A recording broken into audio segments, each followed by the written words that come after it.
Good morning, Pennsylvania, veterans and friends. On Memorial Day 2022, I'd like to welcome you. I'm John Otte. Welcome to Pennsylvania Veterans Forward. We are live here on Facebook, and we are so happy to be here launching our show on Memorial Day. We are broadcasting live from Willow Creek Brewing in West Reading, Pennsylvania. I'm John Otte. I'm the membership chairman of the Veterans of Foreign Wars from the Department of Pennsylvania. And here today, my co-host, Mr. Jim Manser, District 16 Commander from the Veterans of Foreign Wars. Good morning, Jim. Good morning, sir. How are you? Oh, very well. Glad to be here.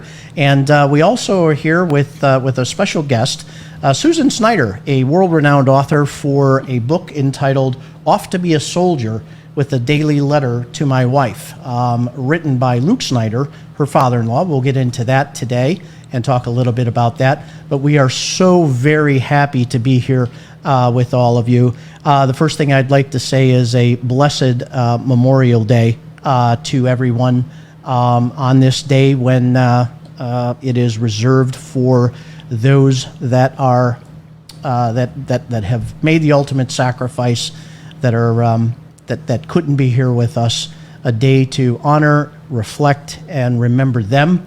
And we certainly wanted to take a moment to do that. So on behalf of my colleagues, I want to welcome you to the show. And it is what an honor to be here on Memorial Day. I keep wanting to say Veterans Day, but a Memorial Day.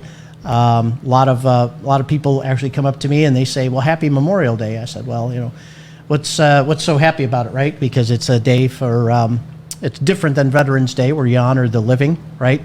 Today we honor the deceased and those that made the ultimate sacrifice. So, thank you. I want to thank you all. I want to thank you all for being here, and I really do appreciate everybody being here. So, what is Memorial Day? And I'm going to ask each of our guests that. I'll go first. Memorial Day for me again is a day of honor and reflection and memorialization of those who can't be here with us. And I myself, an Army veteran, 2 combat tours as well, lost some friends over in Desert Storm in Iraq, and I really am. Those people are always in my thoughts, and I really, today is really to think about them, the sacrifices they made, and to also remember their families of the sacrifices that they made as well. So at this time, I'd like to introduce my co-host, Jim Manser. And Jim, what are your thoughts on Memorial Day? Well, John, like most veterans, I would hope Memorial Day is a day of remembrance. It was originally called Decoration Day, up until I think 1972, if memory serves correctly, to decorate the graves of the fallen. Unfortunately, as time moved on, many of our fallen are not home where we can decorate them. So remembering them to me is very, very important. And the thought strikes me, Memorial Day, definitely for the loss of life of our comrades, our brothers and sisters in arms who didn't make it home. But I often think of those who did make it home that are physically or mentally impaired as well. And we don't want to forget them. Certainly, this is the day for the departed, but I do not want to forget the others, and I would feel remiss if I didn't mention that. But yeah, it's a somber day for me. Yeah, it most certainly is, and I think that those even as you encounter people on the street and friends and things like that, a lot of people don't realize that that's because they say Happy Memorial Day, or this is one of the biggest times of the year where people are coming out and they're having picnics and they're having hot dogs and hamburgers, and I mean this is huge. I mean this is one of the biggest picnic day around.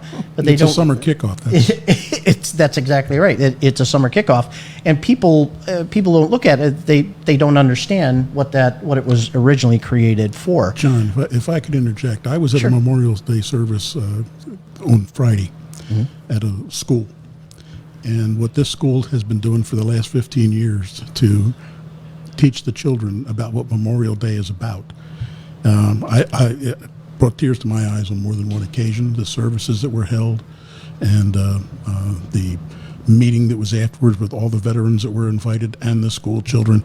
And one thing for me that was particularly touching, besides taps, I always cry at taps, I'm sorry. Yeah, indeed. But when they brought up, and I don't know if they were third graders or fourth graders, but they were little people. They all came up in the front of the audience, and they lined up, and the song that was played was "Proud to be an American," and all indeed. of us know that.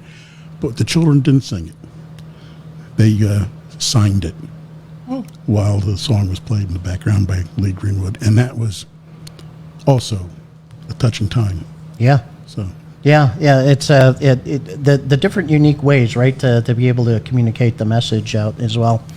I'd like to introduce our first special guest, Mrs. Susan Snyder. She is an author of this book written by Luke Snyder, and tell us a little bit about. So, welcome to the show, Susan. Thank It you. is great for you to be here. We're excited for you to be here. We're going to honor Luke's life today. A World War II veteran, as I understand, Correct. The Army, right? Correct. Okay, great. The men's branch, as I always like to say. That's The first branch. the first branch, right? The first branch. That's exactly right. Tell us a little bit about what Memorial Day means to you. Well, it really brings to me history. My husband and I are real big history fans, and thinking about the hardships that the people went through, not only the soldiers but the people at home. Reading Luke's letters really brought that all really to the forefront. Like, you could really feel what he was going through and really feel what his wife was going through, and trying to remember not only the people that passed away, but how much they suffered, how hard it was and how terrible war can be. Yeah, it's really, as I said, I think we've lost that over the years. We've lost that sense of, we really have, that culturally, we've lost that sense of patriotism. We've lost that sense of the understanding of what the sacrifice is that people have made, and it's definitely different now. Even the parades seem to be a lot shorter. They seem to almost even non-existent. Save the pandemic through that as well. But it just seems that there's a lot that's not being said these days that it was in previous generations. So, well, that's well. Thank you for that. Let's talk a little bit about your book and your motivation and inspiration to write it. Well, my mother-in-law, my father-in-law passed away in 2004. My mother-in-law moved out of her house in 2016, and we did some cleanup and found this small cardboard suitcase that was filled with letters. And when we started going through the letters, we realized that they were all letters written by Luke from the time that he entered the Army in July 12th, 1944, till he got out of the Army in November of 1945. And there was almost a letter for just about every day that he was in the service. He had never talked about this to his family. We didn't know these letters existed. And of course, being a history person, I started correlating the letters, putting them in order, and there was over 300 letters. So, of course, I started reading them. And as I started reading them, some of them were, the basic stuff. He did his basic training at Camp Barkley in Abilene, Texas. He did his basic training, and he did his medic training there. He became a medic. And so a lot of that was just basic stuff. But as I continued to read it, I just kept telling myself, he wrote very well. He was a graduate of Ursinus College, so he, could write very well. His narrative was so interesting, history of Reading, history of where, what it was like to be in the service. And, I just knew as I continued to read it, I was going to learn more and more about what his experience was like as a soldier. And it was extremely interesting. Yeah, that was that's fascinating. I mean, to find those types of treasures, historical treasures, to have those on hand, and then really get a feel for the experience, right? For doing that. How long did it take you? I mean, that's a 300 plus letters. How long did it take you to put all that together? It took me a long time because some of them were the little V-mail letters that you had to read with a magnifier, and some of them were as many as 7 pages long, and written, like 10, 12 lines on a page. So a lot of them I had to read with a magnifier. Wow. So it took me probably a good couple of years because my job basically there was so much, and a lot of it was related to personal family things and stuff that I had to really edit. And my whole basis of when I finally realized I was writing all this with the idea that I was going to do a book, the basic was trying to look at it as what would I be interested in reading if I was a history person, not all the ins and outs of the little idiosyncrasies of the family, sure, but basically what was happening, what were the history things, what would jump out, on an everyday person reading it. Yeah. Jim, I don't know about you, but I don't think I would have the patience to read. You got to have the patience of a saint. No, I'd probably go skim through a couple of them and say, yeah, this was good, and save them. Right. Yeah.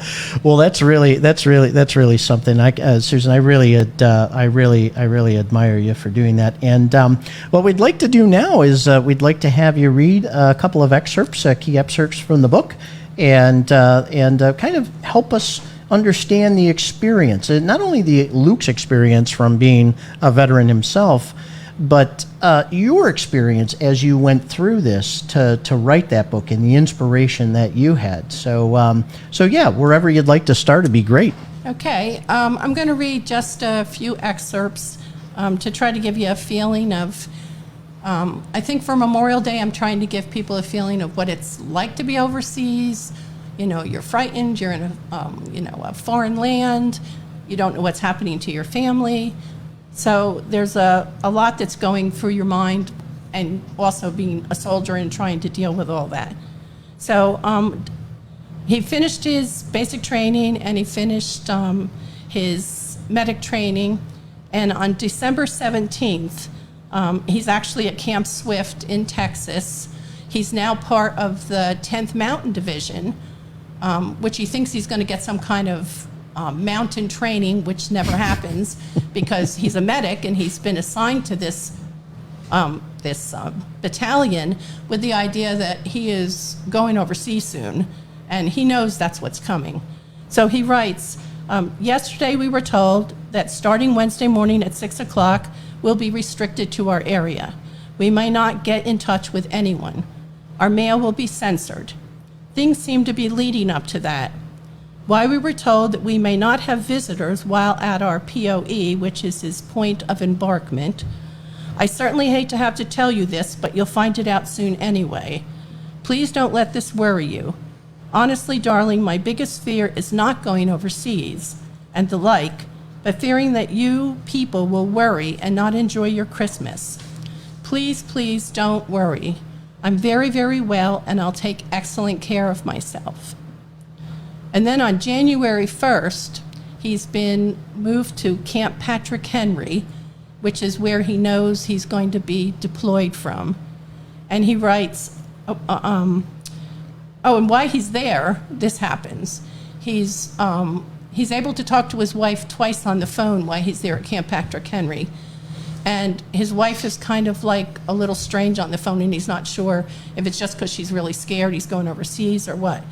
But while he's there at Camp Patrick Henry, his wife finds out that her brother, who was listed as missing in action since February of '44, is now declared killed in action.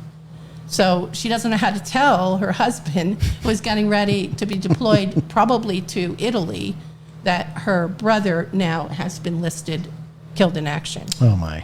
So he gets a letter from her before he leaves Camp Patrick Henry gets a letter, and he writes, "Dear Ruth, I was hoping and praying I'd never have to read the news you wrote. It just doesn't seem possible. Honey, I can perfectly understand why you didn't want to tell me the news over the telephone. I also can now see why you seemed a bit different on Friday and Sunday when I called. Yet, honey, you tried so hard to make things right." So, there she's dealing with the death of her brother and knowing that her husband is getting ready to go overseas. Sure. Wow. On January 18th, he writes, "I'm having the opportunity the last 2 mornings to write early, so I'm doing it. At night, I would be forced to write by candle, and that isn't nearly as proficient as by sunlight." I mean, he found every opportunity he could to write these letters. Yeah. And on February 4th, he writes, "Honey, darling, tonight I'm extremely tired. I doubt that I was as tired as I am now." And right now he's over in northern Italy, heading toward the Apennines Mountains, because he was part of taking Mount Belvedere, crossing the Po Valley, crossing the Po River, and going up as far as the base of the Alps. And he's saying, "The last 24 hours, I've experienced something I never thought I'd ever see or live through, and tonight, I'm a mighty thankful man that I'm able to write this letter." That's incredible. Yeah, so, and when I was reading his letters, it was really interesting because when he was under censorship, he could only write so much. And he even went to the point where he said he was only going to write on one side of the page because he was afraid that the censorship people would cut things out of the letter, and then she Wow. would get it and then be upset because part of the letter was gone. So they actually would have to Yes. read his letters. Yes, Wow, everything was censored. I had Everything. never heard. That's a fascinating. Yeah. That's a fascinating piece of history. And then there was a couple letters that I did read that did have censorship stuff cut through the middle of the letter. So, Jim, can you imagine if we did that with OPSEC today? Yeah, really. Well, security, loose lips sink ships. Yeah, I mean, that was a absolutely. and you can see some innocent comment like that. Should it be intercepted, it may give something away, and I'm sure they were very sensitive to that. Sure, it reminds me of Good Morning Vietnam. Remember that when they yeah, kinda when sorta. they would censor that. So, please continue. The other important thing with Memorial Day is how important information from home is. He just lived for these letters. I mean, if he didn't get letters for a couple days, and I don't even know how these letters got to the soldiers during World War II. I mean, how did the mail travel through all those different courses to get to a person who was out on the battlefield somewhere? But the letters would get there. And he writes, "Yes, my dear, I know what letters can mean to a person. That's the only thing that keeps a fellow going over here. Receiving mail just peps a guy up, and he can take practically anything." And then on March 12th, he writes, "For the first time since I've hit the shore of Italy, I'm feeling like a civilized human being. We've been pulled off the front line and are going to have a few days rest before we go back again." And on the 13th, he writes, "Today, we're all saddened by the news of the death of our great president. It seems as though it just can't be, and he was our greatest friend. I only hope that it will not hinder the progress of the war or the peace negotiations that will follow. Well, we'll fight harder now than ever, and we're going to win in a hurry and obtain the peace that follows." So he was just, when he heard the news that the president had died, they had already been on hold for 2 days before a big operation was getting ready to go, and that was part of taking Mount Belvedere and crossing the Po Valley. And so for 2 days, they held it back because the weather was bad. And then on the day that they were supposed to do this big push, it turns out that April 13th, they get the news just before they're ready to leave that the president has died. Oh my goodness! So I can't imagine what that was like going into battle and just hearing that the person who you felt coordinated everything was dead. Yeah, that's an incredible story. You get I don't know, Jim. When she was reading that, you really get a good feeling of Luke and in the moment and him being there. I think, for myself, and just for myself, but I'm not too far off, that all the veterans out there that are listening to this that have been can relate. Absolutely. Yeah. 100%. It's not them, it's not their story, but we all have a story or two in us that have been through something like that. Yeah, without a doubt. Yeah, definitely we can relate, and especially here on Memorial Day when we do remember those brothers and sisters that we fought side by side with, those that can't be here with us today, And our family members before us, John. and it definitely You know, our World War II took my uncle at the Battle of the Bulge. Wow. And I had other relatives that were in service as well. Fortunately, they came home. Hey, amen. Amen. Well, this is, I'll tell you that, Susan, tell a little bit just real quickly about what kind of guy, I mean, how much time did you get to spend with him? What kind of guy was he? Tell us. Actually, when you read his book, and that's why I knew I had to do an introduction to who Luke was. Right. Because what Luke was at 25 when he was in the service was so much of like what Luke became as a man. And these are some of the funny things. He loved baseball, and baseball was pretty new, in the 40s. He loved baseball. He knew every rule, regulation, and because he did, he was asked constantly when they played intramural sports overseas and on his base, he was constantly asked to be the umpire because he knew the rules. And so everybody would come to him and say, well, Luke has to be the umpire because he's the only one that knows the baseball rules. And he became a scholastic umpire for Berks County, a well-known scholastic umpire. Many, many people come to my husband still to this day and will come in and say, oh, I knew Luke. He was the umpire for so many of the scholastic games here in Berks County. That's awesome. So, there were a lot of things that he was when he was 25 years old that he still was, that I knew as a father-in-law. So That's awesome. I'll tell you, that's and thank you for sharing that. He's Luke Snyder, friends, veterans, ladies and gentlemen out there. Luke Snyder, World War II veteran, The Greatest Generation. A great book here, written by Susan Snyder, entitled, we're going to have her hold it up, entitled Off to be a Soldier with a Daily Letter to My Wife. A fantastic, you can find it on Amazon, right? Amazon, Barnes & Noble, Target. It's actually published by booklocker.com. You can get it through there, but Great, a lot great. of different places. I'm going to get my copy. I hadn't had an opportunity to read a copy of this prior to the show, but it is on the next book to read. Definitely on the list. So we want to keep you just a couple more minutes, Susan, to talk about an organization that you said you'd been involved in volunteering in for the past 10 years. Keystone Military Families.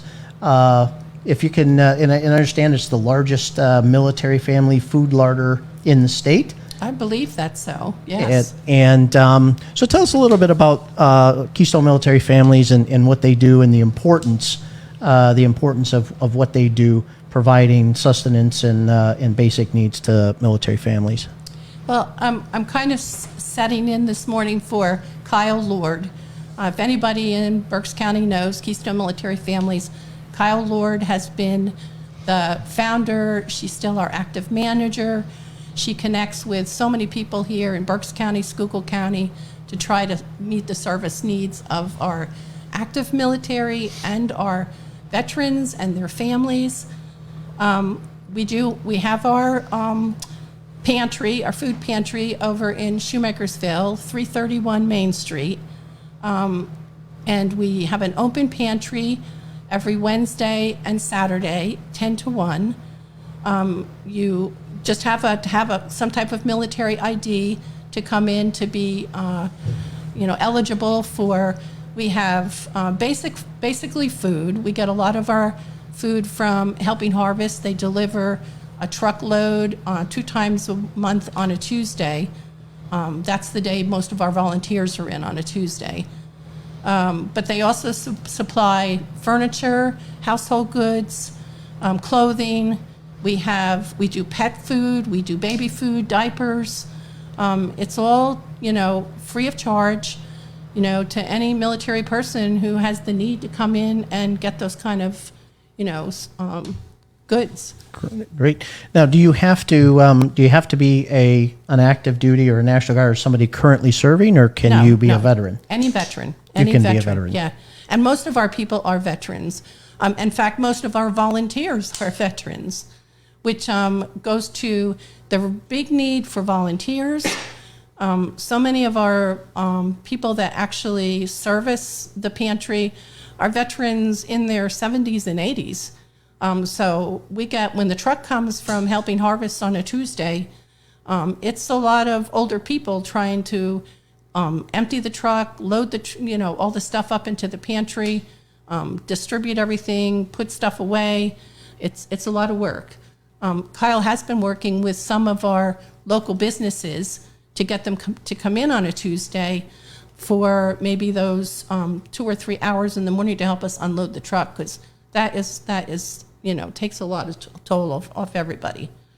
Sure, that's a big operation. Well, that's so you say so. Keystone Military Families, ladies and gentlemen, this is the largest food larder in the state of Pennsylvania. If you are a veteran or you are currently serving in the national, so it doesn't matter if you're a National Guard currently serving or active duty or. Yeah. Okay, you can come in and get those. We're going to have Susan hold up the sign. Keystone Military Families in Berks County. The links and the information will be here in the description, down in the description below. And if you're a family in need of those types of food or sustenance or basic needs, please. Get in touch with Military Families. It's a great organization. Are they looking for volunteers too? I would imagine. Oh yeah, and 100% of our stuff that we provide is all donation. So we're looking for donations. We're looking for monetary donations. I mean, it all helps to make the project work. And there's a couple other things I just wanted to add. There's 2 other really big things they do. They send out care packages to deployed soldiers. So if you have a soldier that's overseas, you can go on the Facebook page, send a message to Kyle. Nowadays, you have to have an address. You can't just send to any base or any soldier. You have to have a specific place where you're sending it. But if you have someone overseas and you feel like that base really, could utilize some care packages, we pack a lot of care packages. And we also have a Stocking for Soldiers program every year. We have an amazing assembly line where we fill little bags for, with breakfast items, snack items, toiletry items. We put all them together and stuff them in stockings.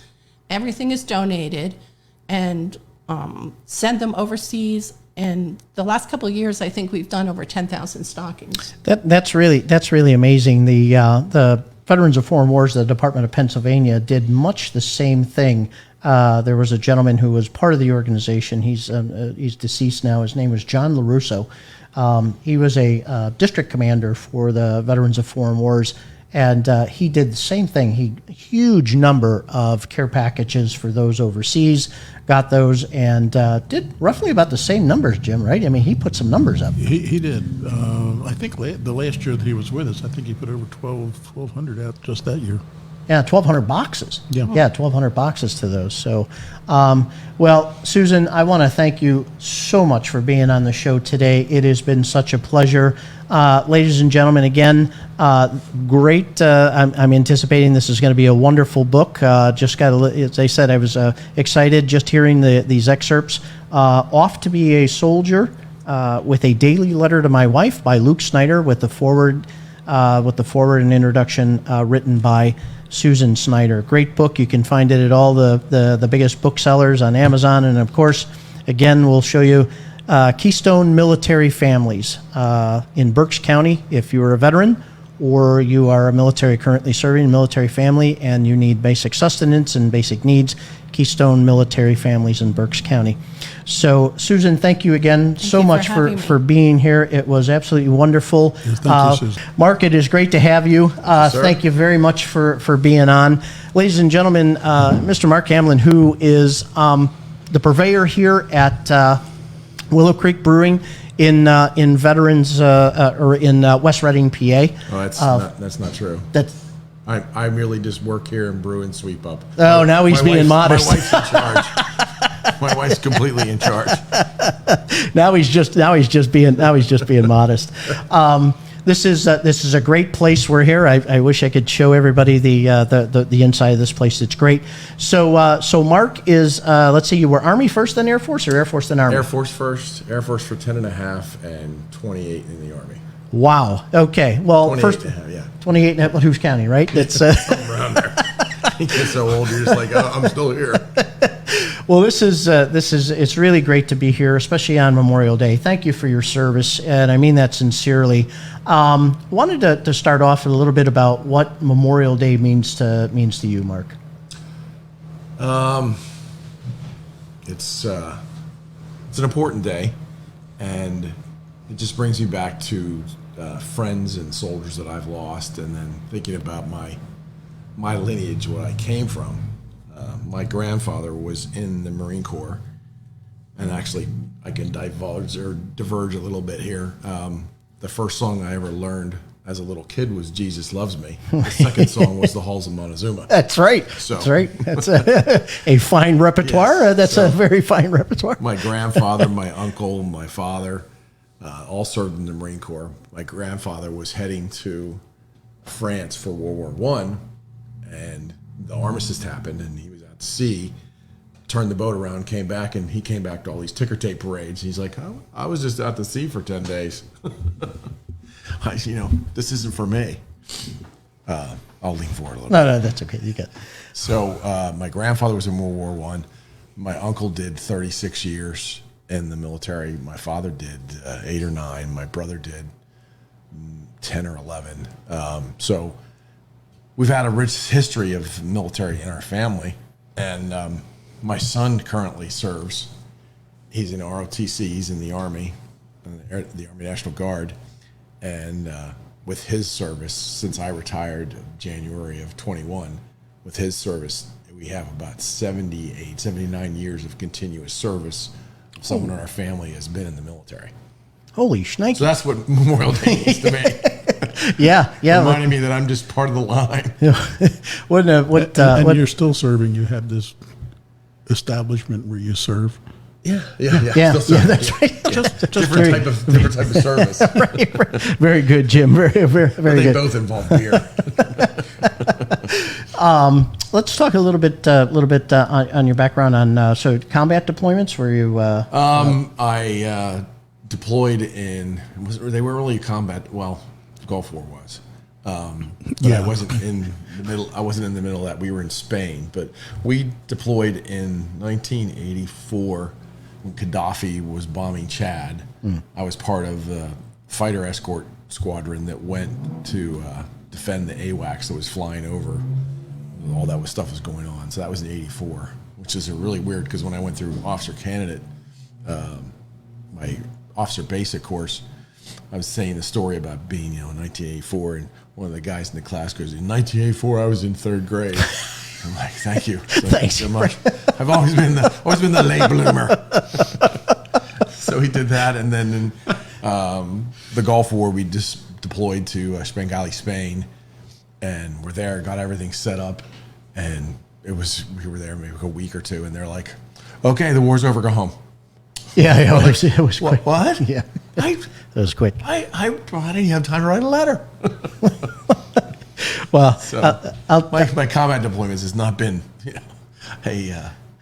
no kicking down doors. right. There's the insurgents. Yeah. There's a lot of drinking Evian in the heat. That's about it. That's exactly right.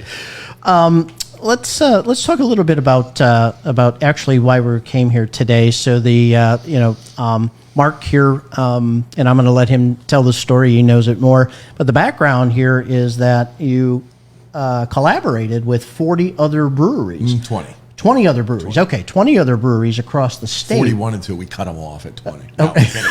No. If anybody wanted to do anything, we raised your hand. You raised your hand. We pulled them in. And were they all veteran-owned breweries? Yes. They're all veteran-owned breweries. All veteran-owned. PA's, Brews of PA. Chad and Matt run that Facebook group, and they contacted and said, "Hey, is there veterans-owned breweries out there?" This was about 3 years ago, because we've done it for 3 years, and people raised their hand, came, and we collaborated on a beer. 3 years ago, I wasn't involved with it. 2 years ago, I was involved with it, and it was all just tap only kegs. And this last year, we had cans and kegs, and it was 20 of us. We all got together.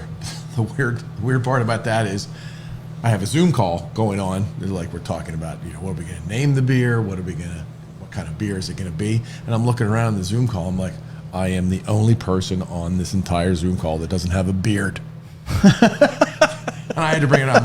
I'm like, is it a requirement? You get out of the military, you grow a beard? Right, yeah. So, yeah, that was. I'm always the clean-shaven guy. The clean-shaven, yeah, the clean-shaven guy. Mostly because my wife says if I grow facial hair, I look like an old man. So, okay. Like, well, I don't want to do that. Well, that is important. You've got to keep. You got to keep up appearances, right? What was the driver behind brewing the beer? Talk a little bit about what you all were doing. I know some of the proceeds are going to an organization. Last year, it was a group that's actually not around anymore. It was as a Pennsylvania veterans group, and they got the proceeds from the event last year. And then they put it out as far as everything comes through an email and say you have to vote for this, you have to vote for the name, you have to vote for who's going to do this, and you have to vote for who we're going to have as a recipient of the contributions we're given for the thing. And I had worked with Kyle and Keystone Military Families before, because we had done a Steal the Glass night here. Mm-hmm. So our Steal the Glass night is we get with local charities and local groups. They get $1 off all of our pours from 6 to 10. They get that towards their charity, and then we have glasses made with our logo and their logo on them. And then we encourage you to try to steal the glass. But the charity works the door and tries to catch you stealing the glass. It involves a lot of, spread them. Yeah. Let me see where you hid this glass. And if they catch you stealing the glass, you have to go up and pay for the glass, and then the money goes to the charity. So it's a good way for us to get out, the charity's name, and then get our name on the backside of a glass. Sure. So Kyle came in, and we did the one for the Keystone Military Families. Very successful. We raised some funds for them. And then I had it in my mind, and then this came up, and I'm like, Keystone Military Families? So we put that on there, and I can admit it now that we had to go in and vote. So you send an email in, and so I went on the Keystone Military Families. I voted for mine. And I'm like, I said to my wife, I'm like, Joe, did you see that email? You don't need to go in and vote.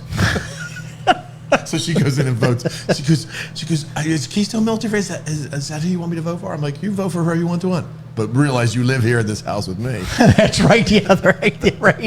She went and voted, and I'm like, elections have consequences. We've heard that before, right? So stuffing the ballot box occurred this time.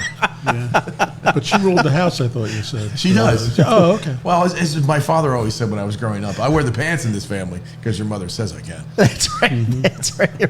I was just. I just tell my wife that I'm the husband.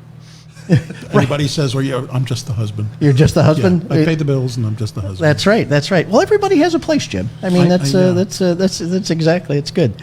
Well, this is the brewing process, right? The collaboration process. How did you come up with the formula? How did you our flagships here, 4 of our 6 flagships here. We have a blonde West Coast ale, a New England IPA, and an Irish Red, are brewed across town at a place called Chatty Monks. So we call it gypsy brewing. So you borrow their equipment, do their stuff, and John helps me with John Stemler is the gentleman that is the head brewer there, helps with our formulation. So actually it was his formulation. We kind of had input into it, the styles and what we wanted and what kind of hops and what kind of, grains. And it was from Deer Creek Malt House, which is veteran owned. They got the grains from them, so we try to we got some grains from hops from a local hop farm that was veteran owned, and some of the stuff from the different grain houses, the different grain processors was their veteran owned. Got it. Is Chatty Monks also a veteran-owned organization? No, they're not. Okay. No, I just kind of dragged them in there because They help. That's good. Yeah, it was Vergate Red, and Raj and John all helped from Chatty Monks as far as Raj was there, the owner was there on the day that we were canning, so he was in there making these micro adjustments on the canning line. So it was really, everybody helped out. Well, that's awesome, and that's so. Then all the breweries that were involved in the collaboration, did they get a say in? Oh, this is great, or did you brew it up and then send samples and just it for was my just own? more like everybody trusts John. Okay. So we know he makes good beer, so we Right. really don't, you don't want to really mess with, don't poke the bear unless you have to. Right. Not that John's a bear, but I mean, he makes good beer, so we all relied on his abilities. So. Well, tell us a little bit about the label and how you came up with the name and the design. Well, actually, Adapt and Overcome was from last year. We called it Adapt and Overcome, and I can actually take credit because I'm like, hey, let's name it Adapt and Overcome, and then they voted, and I'm like, and my wife constantly says, oh, my husband named that. So this year came up and it's Adapt and Overcome, and then we're going to add Danger Zone to it. And I'm like, Danger Zone? I don't know whether you guys know this reference at all, but Archer, the cartoon. No. Okay. Well, go back into Netflix and something else. Go I look gave up at on it, Archer. cartoons a while Well, ago. I'm familiar with the cartoon. Archer's a cartoon, and he always talks about the Danger Zone. It's part of the thing. So that's all going through my head when they're naming this. I'm like, Danger Zone. Or Top Gun. Right, And right. then Top Gun came out this weekend, and I'm like, this was planned. Yeah, right. Exactly. Yeah, that's Hollywood knew we were coming out with this beer. Oh, that's great. That's great. Well, this is Adapt and Overcome Danger Zone Pale Ale is the beer, and it's got a really nice looking label on it. Really super looking label. We see the Army, we see the Marine Corps, we see the Navy, the Coast Guard, and then we see the Air Force.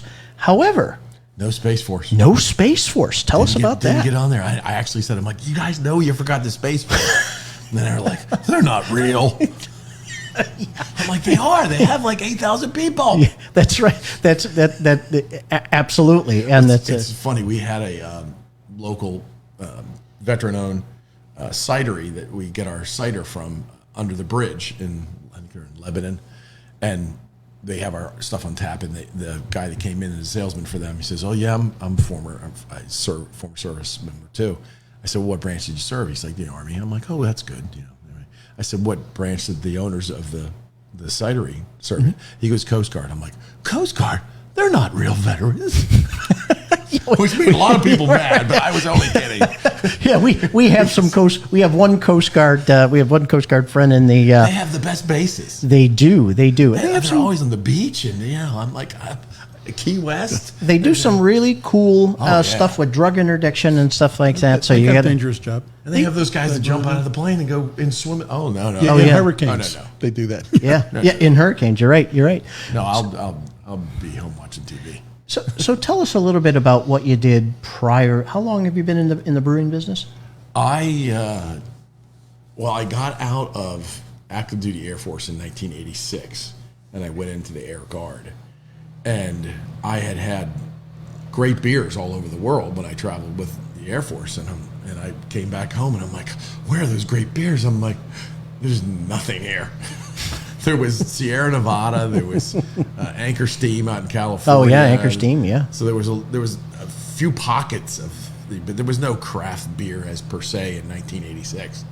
So I started home brewing, and I had relatively good success with home brewing. I only had 2 or 3 batches blow up all over the place, but the different time. Hazards of Didn't the have business. The internet. The internet wasn't there to warn you. Learning curve. It is. The books didn't say, don't do this.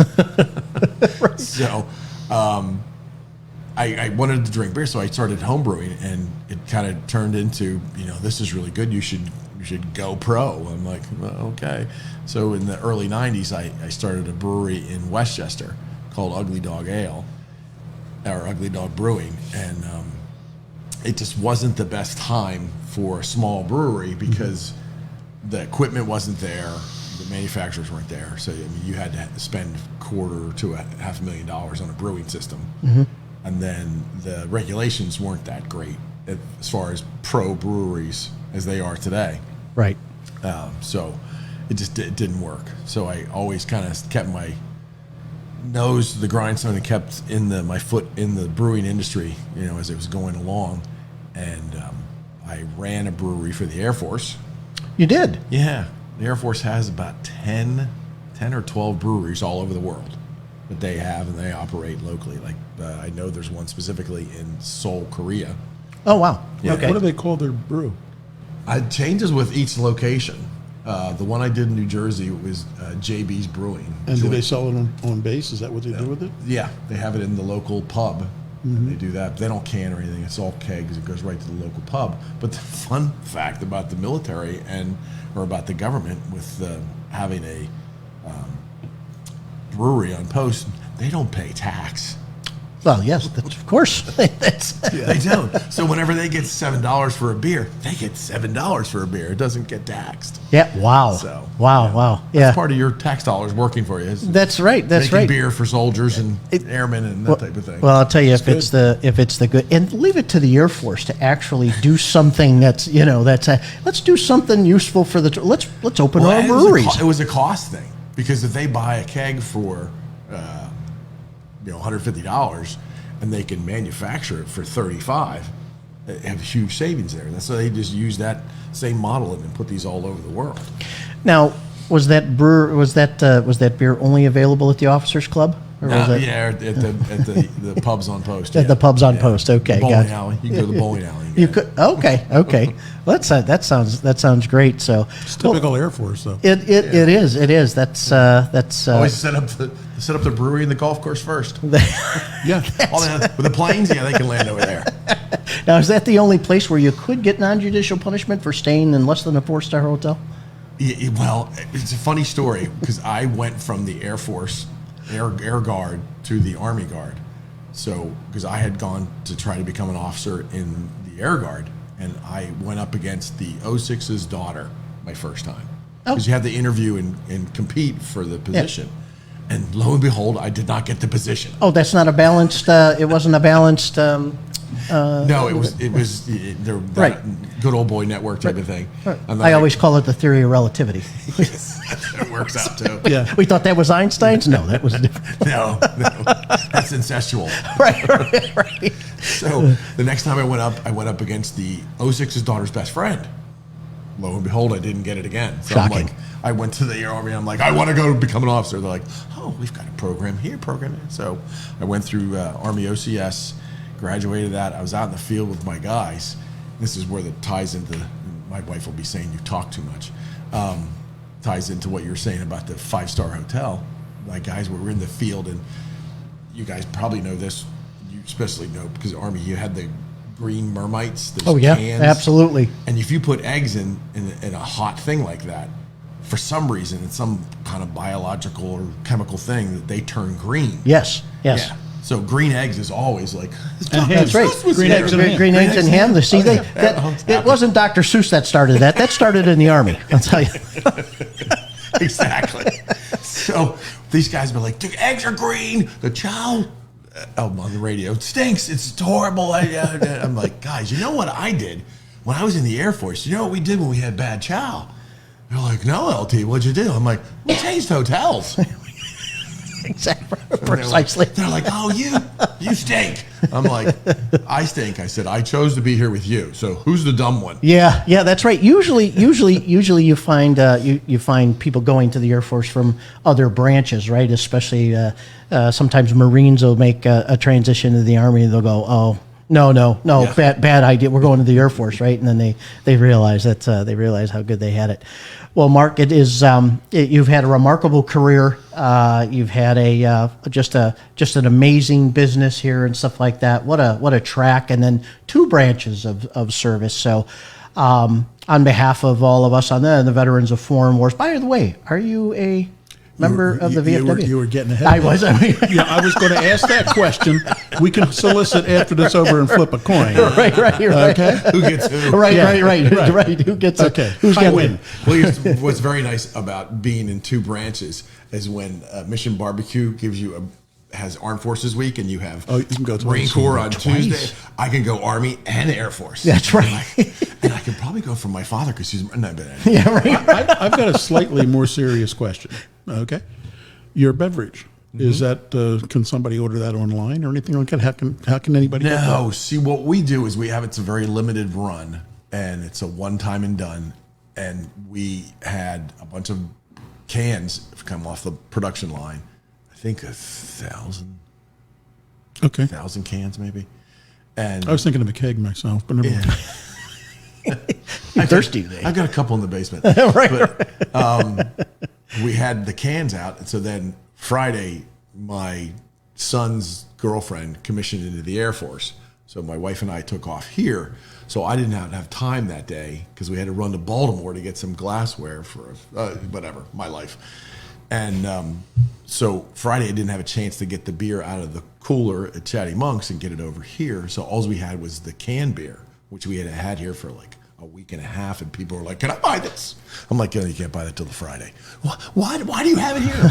It's the same thing with my wife. Why do you have it here? Because it has to build the fervor. Yeah. So Saturday night or Friday night, I come back in, and I didn't stay to close because we had bartenders were here working, and came back Saturday morning and start to go looking up. Out of 6 cases, there was 3 4-packs left. Oh boy. Wow. Yeah. So that all went out Friday night. Super. That's And fantastic. Then, yesterday or on Saturday, we killed an entire keg, and then we went into our second keg. Well, sometime Well, yesterday. let me ask a backup question then. Since you only have it temporarily, for lack of a better term, and it's not available otherwise, can we get a list of the breweries that might have it, such as your own? Yeah. That we could put that on, John. Maybe put that Breweries on. of PA.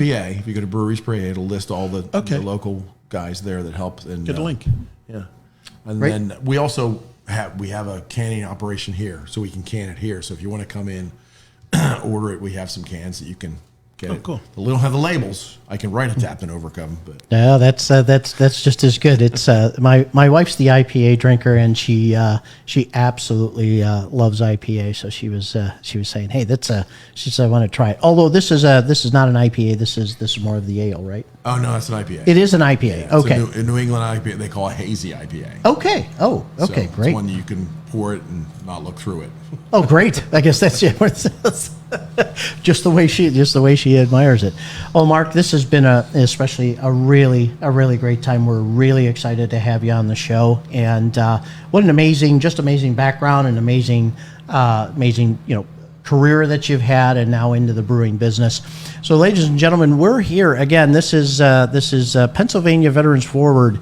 This is John. We're here at this wonderful brewery that Mark has put together, Willow Creek Brewing in West Reading. And again, we're going to show you this label again. The beer here is Adapt and Overcome Danger Zone Pale Ale. So if you're in West Reading, stop by here and visit Mark. And lovely establishment. I wish I could pan the camera here and is show this you. a Memorial Day tradition? I'm back to beer like a true Army guy. Is that a Memorial Day tradition of Yes. your brew then? It's Okay, so we can third look time. for it next year? Yes. Okay. That's good. That's And I good. think we're trying to do a fall type of ale for Veterans Day. I think. So I don't know. Chad and the guys on Brewery PA will know better than we do. Great. Well, Mark, thank you again for being here. We really appreciate you for being on the having show, and thanks for coming in. They're not open today, but Mark was very gracious to. There's been a couple people that come and pull on the door. Like, can you not read? It's closed on Monday. Well, come see it here. Willow Creek Brewing, veteran-owned, veteran entrepreneur, and a very blessed Memorial Day to you, Mark. And ladies and gentlemen, on behalf of my co-host Jim Manser and myself, We are the Veterans of Foreign Wars. This is Pennsylvania Veterans Forward. Our next episode will be broadcasting live from the VFW State Convention, starting on Tuesday. I believe it's Tuesday, June 7th. So we'll have a number of different episodes at the convention, and we'll look forward to that as well. So on behalf of the State Commander, Nathaniel Smith, and my co-host, and Mark here, and Susan, we want to thank you for watching today, and we will see you at the next episode. Look for the next episode on starting June 7th on Tuesday. Thank you all very much, and have a blessed Memorial Day. Thanks for watching.